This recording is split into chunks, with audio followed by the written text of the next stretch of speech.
어서 오세요. 반갑습니다. 지난 한 주간 편안하셨어요? 다작의 5분 한류학교실에 오신 것을 환영합니다. 어서 오세요. 오늘은 다작의 5분 한류학교실 제45강 뉴 노멀 한류토피아 이타와 공존의 세상 네 번째 시간 시점의 전환 Outside in View를 이야기하는 시간입니다. 우리는 지난 20강에서 25강까지 무엇이 한류토피아를 꿈꾸게 하는가 라는 주제를 가지고 실존주의와 불교, 기독교, 신화, 진화 생물학 등의 관점에서 이기적 본성과 영원성에 관해 이야기를 나눴습니다. 그렇다면 한류토피아를 향한 인간의 이 같은 이기적 본성과 영원성을 작동케 하는, 그래서 한류토피아라는 창발 현상, emergent behavior를 만들어낼 직접적인 크리티컬 포인트, 임계점은 무엇인가? 우리는 흔히 유토피아를 꿈꾸게 하는 유토피아의 어머니를 나쁜 현실, 결핍의 현실이라고 이야기합니다. 나쁜 현실 없이 좋은 현실에 대한 욕망은 생기지 않는다 라는 것이죠. 이런 의미에서 유토피아의 뿌리는 나쁜 현실, 결핍의 현실이라고 할 수 있습니다. 기독교 신앙의 유토피아도 나쁜 현실에 대한 부정과 비판적 시각에서 출발합니다. 마르코복음 1장 15절에 이런 구절이 있습니다. 때가 차서 하느님의 나라가 가까이 왔다. 때가 차서 하느님의 나라가 가까이 왔다. 여기서 하느님의 나라는 우리가 이야기하는 유토피아입니다. 그 유토피아, 하느님의 나라가 가까이 온 이유는 바로 때가 찼기 때문입니다. 우리가 사는 세상이 나쁜 현실로 가득 찼기 때문에 이것이 크리티컬 포인트가 돼서 사람들은 유토피아, 즉 하느님의 나라를 갈망하게 된 것입니다. 브라질의 해방신학자 레오나르도 보프는 그에 져서 해방자 예수 그리스도에서 조만간 하느님이 개입하셔서 새 하늘과 새 땅을 이루시고 온 창조계의 토대를 새롭게 회복시켜 주실 것이다 라고 이야기합니다. 여기서 새 하늘과 새 땅은 지금 우리가 이야기하고 있는 유토피아입니다. 그렇다면 왜 하느님은 인간 세상에 개입하셔서 새 하늘과 새 땅을 이루려고 하실까? 바로 현실 부정입니다. 보프가 살고 있는 라틴 아메리카의 억압과 가난의 현실이 크리티컬 포인트가 돼서 새 하늘과 새 땅이라는 유토피아, 즉 창발 현상을 갈망하게 하는 것입니다. 이처럼 마르코 복음이 전하는 가까이 다가온 하느님의 나라와 보프가 이야기하는 새 하늘과 새 땅이 바로 현실 부정, 현실 비판을 크리티컬 포인트로 한 기독교의 유토피아라는 것을 확인할 수 있습니다. 자, 그렇다면 한류토피아는 어떠한가? 우리는 사덕, 전덕을 대표하는 사랑의 결핍, 상실의 시대에 살고 있습니다. 이기심과 탐욕이 가득 차 있습니다. 푸틴의 러시아는 사정이야 있겠지만 우크라이나를 침공해 영토 확장에 열을 올리고 전세가 여의치 않자 이번에는 핵을 가지고 우크라이나와 세계인을 겁박하고 있습니다. 또 크지만 작은 나라 시진핑의 중국은 시대를 역행하는 전제 왕조 시대나 있을 법한 팽창 정책과 이의 근거를 마련하기 위한 역사 왜곡으로 이웃과 세계인들의 마음을 불편하게 하고 있습니다. 지는 해 일본은 과거의 흔적, 업보, 카르마가 남아 있음에도 불구하고 반성은커녕 과거 침략사의 화려한 미몽에서 헤어나지 못하고 있습니다.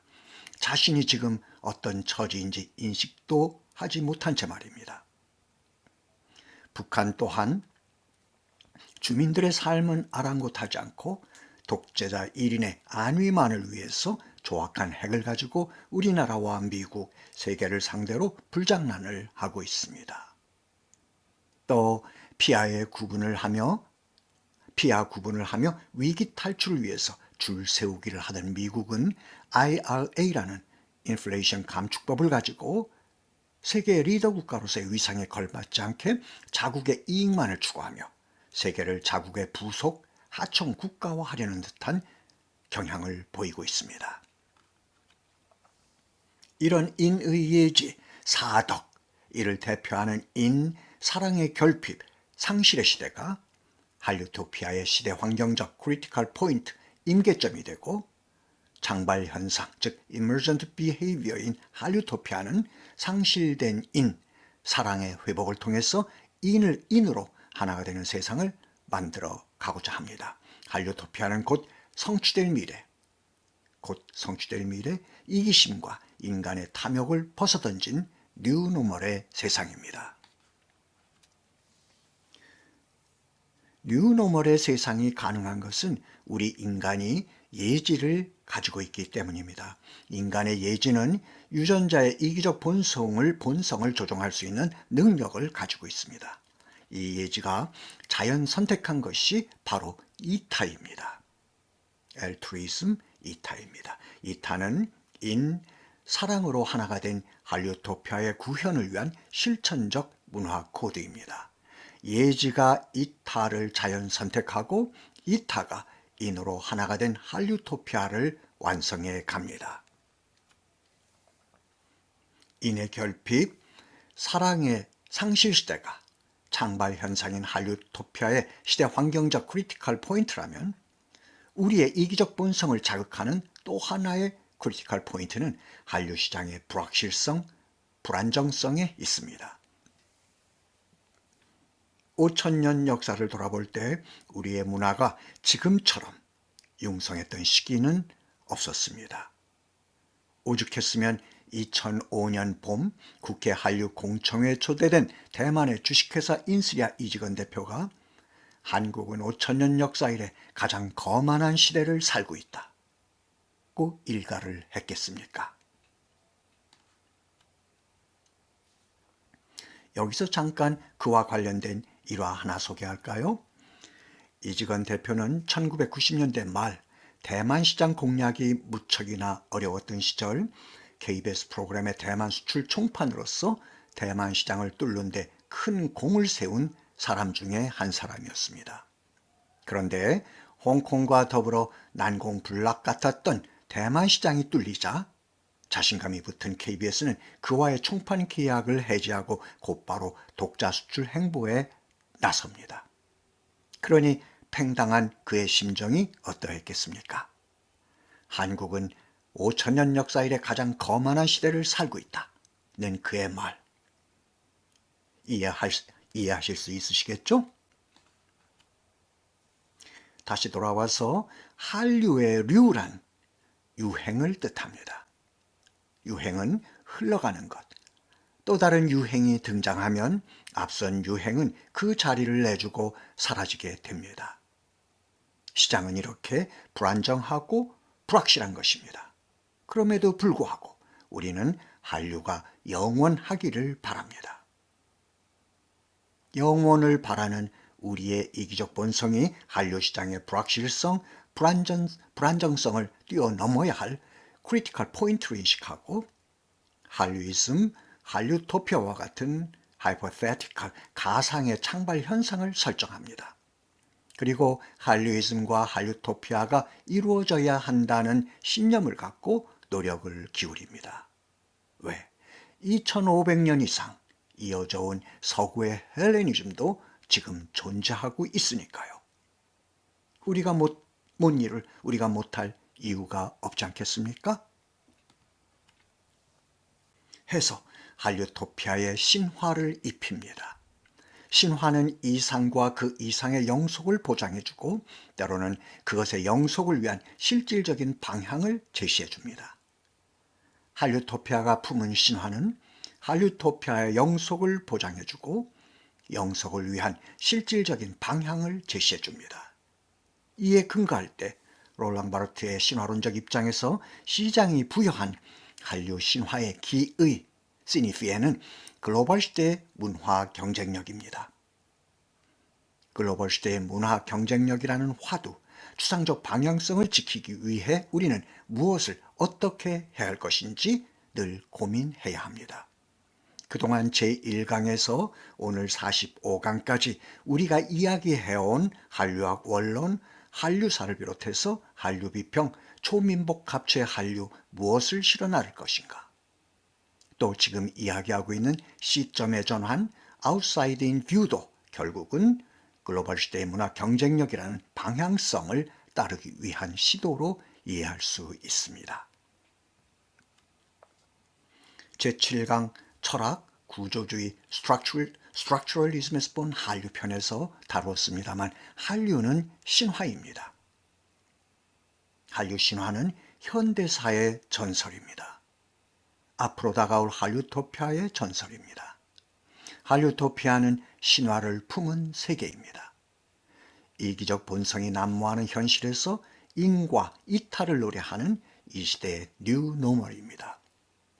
한류토피아는 한류이즘의 세계입니다.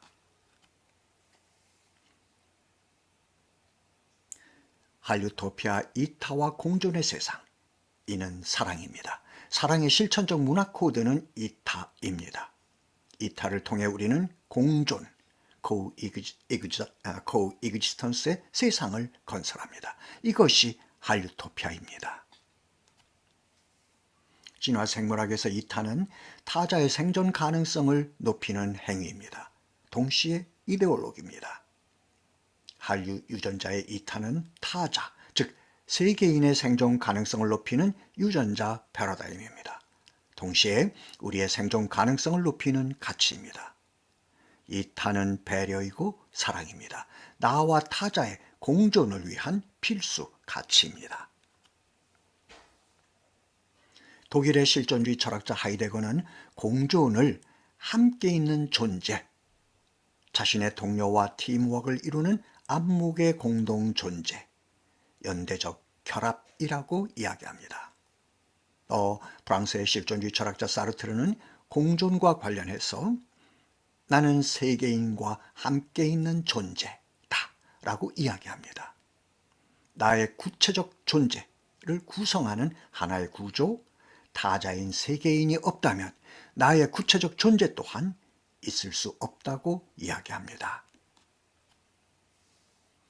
내가 세계 속 존재라는 존재론의 구조적 측면에서 함께 존재한다는 것, 즉 공존이란 인간 존재가 본성상 본질적이고 보편적인 자격으로 함께 존재한다, 공존한다는 말이 됩니다. 결국 타자가 없다면 나도 존재하지 않는 것이 됩니다. 공존이란 그만큼 우리 인간에게 있어서 중요한 가치입니다. 이니 실천적 문화 코드인 이타를 통해 구현돼 펼쳐지는 공존의 세상, 이것이 한류토피아입니다. 그런데 이 같은 한류토피아에 이르기 위해서는 시점의 전환이 필요합니다. 왜냐하면 지금까지의 한류는 인사이드 아웃 뷰 방식으로 타자, 세계인과의 만남이 이루어졌기 때문입니다. 타자에게 대자와 즉자, 즉 나와 한류 문화 콘텐츠를 제공하고 타자는 이를 수용하는 구조였습니다. 타자는 시장의 최적자인 한국의 즉자, 즉 한류 문화 콘텐츠를 자연 선택하고 이 같은 자연 선택을 통해서 스스로 최적자의 삶을 누리고 있다는 재미, 즐거움, 만족감, 카타르시스 등 문화 콘텐츠의 궁극적 가치를 획득해 왔습니다. 문화 콘텐츠의 가치 획득 과정에는 변함이 없습니다. 그러나 SNS의 등장으로 세상 질서는 변하고 있습니다. 전통적인 수직적 커뮤니케이션 방식 하에 인사이드 아웃 뷰 방식이 수평적 커뮤니케이션 방식을 요구하는 SNS의 등장과 함께 아웃사이드 인 뷰의 방식을 채택하지 않을 수 없게 됩니다. 타자의 관점에서 대자와 즉자, 나와 한류 문화 콘텐츠를 바라보는 방식입니다. 아웃사이드 인 뷰는 한류토피아의 문화 정신, 인을 구현하는 데 최적인 이타와 공존의 커뮤니케이션 방식입니다. 새술은 새 부대란 말이 있죠. 할리토피아는 인, 이타 공존의 뉴 노멀 세상입니다. 기존의 인사이드 아웃 뷰 방식에서 아웃사이드 인 뷰 방식으로의 시점 전환이 필요합니다. 할리토피아는 이타와 공존의 세상입니다. 아웃사이드 인 뷰 방식은 이타와 공존을 위한 할리토피아의 시점입니다. 이타는 인, 사랑을 드러내 보여줄 실천적 문화 코드입니다. 공존은 인, 이타가 낳은 창발 현상입니다. 오늘 강의 뉴노멀 할리토피아 이타와 공존의 세상 시점의 전환 아웃사이드 인 뷰는 여기서 마치고 다음 주 제46강에서는 한류 비평 단어의 이언과 할리토피아에 관해 이야기 나누는 시간 갖도록 하겠습니다. 자, 수고 많이 하셨습니다. 실은 외치는 시간입니다. 제가 한류이즘 할게요. 여러분들은 할리토피아 그리고 다 함께 위하여 아시죠? 자, 한류이즘과 할리토피아를 위하여. 감사합니다. 수고 많이 하셨습니다. 행복한 한 주간 되세요.